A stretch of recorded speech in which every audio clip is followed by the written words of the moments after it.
Noah Hawley's prequel series, Alien Earth, brings to life the franchise's most iconic creatures using only practical effects. That's right, the Xenomorph and facehuggers, they're all real. Showrunner and creator Hawley has said, "I always felt like the Xenomorph looked the least effective when it looked like a guy in a suit. He wanted to play more into its bug-like quality, almost like the roach that some fans have likened it to."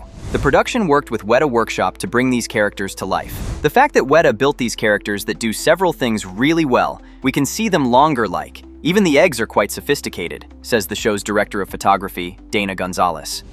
The puppet that Wētā designed was named Steve and was fully controllable with remote controls. The team even designed the puppet with plumbing, with lines that go from a source within the puppet to its mouth to have a continuous drool. Another famous aspect of the original Alien. The puppet can even move its mouth and jaw during drooling, or for a biting motion to create a more realistic effect. Both of the lips on the puppet can move together and also independently. Wētā supervisor Tim Dommett also ensured to design the puppet with the Xenomorph's infamous second mouth that comes out fast for attacking or really slow and creepy. In fact, the inner mouth was one of the hardest parts for the Wētā team to design and get right.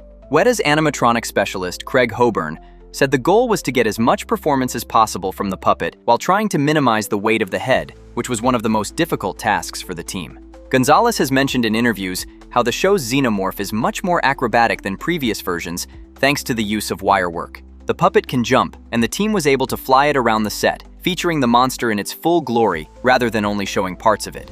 Besides the Xenomorphs and facehuggers, the show includes a bunch of different creatures, since the storyline mentions how those aboard the USCSS Maginot are studying the alien lifeform in its 5 phases, including the orchid, the image, the facehugger, and the Xenomorph. And as the trailer showed, we see a baby Xenomorph, but just because fans have seen some of these creatures before, don't expect to know exactly how they operate. "I am trying to re-mystify Alien," says Hawley. Since what made the first and second movies so horrifying was that every time the audience thought they knew what the life cycle of the creature was, it would just get worse. Hawley and his writers tried to come up with ways that the show returns that sense of, what's going to happen next? And up the horror and gross factor. One of the most crucial elements for production designer Andy Nicholson was creating the deep space research vessel, the USCSS Maginot. The Maginot is a spacecraft built by Weyland-Yutani, the same company behind the Nostromo.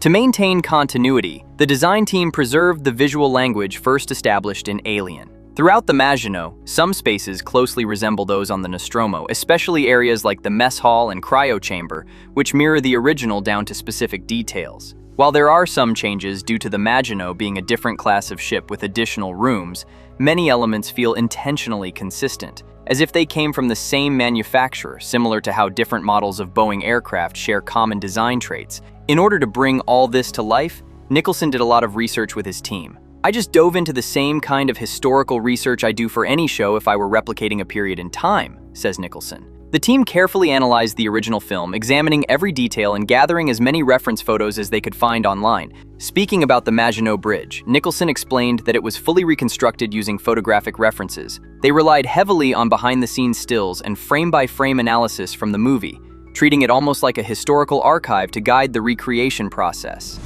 Speaking of the proto-Nostromo, aka the Maginot, its crash sequence in the first episode was something the team talked about for a very long time. It involved both practical and CGI elements to get the final look right. The first challenge was having to find a location in Bangkok, where the production could build a massive set with the backdrop of a city. Since the sequence opens with the spaceship zipping by the crew's head, the production utilized the area right outside their production office on the roof. Producer Chris Lowenstein says, "I look at maybe 30 or 40 rooftops, and, of course, the best rooftop was the one closest to our office." Production designer Andy Nicholson agreed with the location since he envisioned how the ship would crash on the huge park behind the building in front of the American embassy. For the crash site, the team shot in a giant parking lot right in the center of Bangkok. The sequence fans see in the episode was shot in one take. It was done with a huge technocrane and 200 feet of track. After the set was dressed and constructed, the cast and crew rehearsed over and over to ensure that the camera's movement was correct and would capture what the team envisioned. The scene involved many practical effects with a lot of extras, and only about 10 to 12 stunt people to add more realism. Besides reconstructing and designing futuristic sets, the show filmed on location across the world, but specifically in Thailand, which stood in for a lot of the futuristic and alien-looking locations thanks to the country's beautiful natural landscapes and metropolitan cities. For Alien Earth, the production team selected Bangkok, Thailand's capital, as one of its key filming locations. The city's unique mix of dense urban architecture and lush natural surroundings aligned well with the show's visual tone.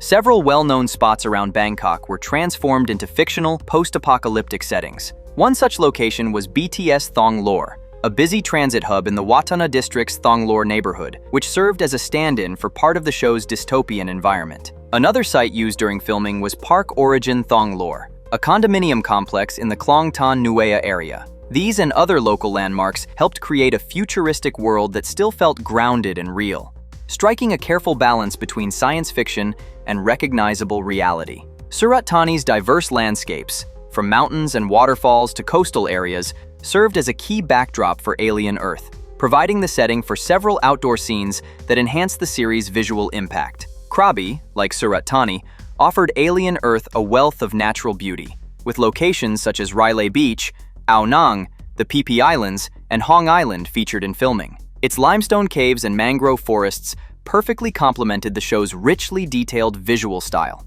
Phuket's scenic beaches and clear waters provided a stunning backdrop for major scenes in Alien Earth. Episode 8 was filmed on nearby islands like Koh Yao Noi and Koh Roi, with iconic locations such as Patong Beach, Old Phuket Town, Kata Noi, and Promtep Cape, enhancing the show's immersive atmosphere. Filming also took place in Phang Nga Province, known for its dramatic limestone karsts and islands. The crew shot scenes in Ao Phang Nga National Park, including iconic spots like Koh Tapu, aka James Bond Island, and the cave systems of Koh Pan Yi, using the region's striking natural features to enhance the show's otherworldly setting. Of course, an entry into the Alien franchise would not be complete without its fierce female protagonist, and Alien Earth is no exception to that rule. Hawley created the character of Wendy, played by Sydney Chandler, and is the universe's first hybrid, in which she is a human who has her consciousness is transferred into a synthetic body. In attempting to re-mystify the franchise, Hawley attempted to mix together the franchise's two most iconic characters, Sigourney Weaver's Ripley and Alien's Newt. Chandler has praised Hawley for creating a complex, grounded character in Wendy, someone who, like Ripley, lives in the moment and doesn't dwell on the past. She appreciated how Hawley writes children with depth and respect, capturing their emotional logic. What stood out to her was that Wendy isn't written with cliched drama. Instead, she reacts with raw honesty, getting angry or throwing a punch, which Chandler found refreshing and exciting to play. Wendy is also deeply influenced by Newt. She's essentially a child in an adult's body. Children are the most human because they can't hide fear or lie convincingly, and they see the world with fresh eyes. Like Ripley, who wasn't an action hero but an ordinary worker who stepped up, Wendy's strength comes from her decency. Hawley sees Wendy as someone who will thrive because of her innate moral compass, adding a deeper dimension to the franchise. Thanks for joining us behind the scenes. We hope you enjoyed getting a closer look at how Alien Earth, the first TV series in the Alien franchise, brought new dimensions of horror to life with its practical and special effects. If you like this kind of content, let us know in the comments, and don't forget to like, subscribe, and hit the bell so you don't miss what's coming next for Collider Behind the Scenes.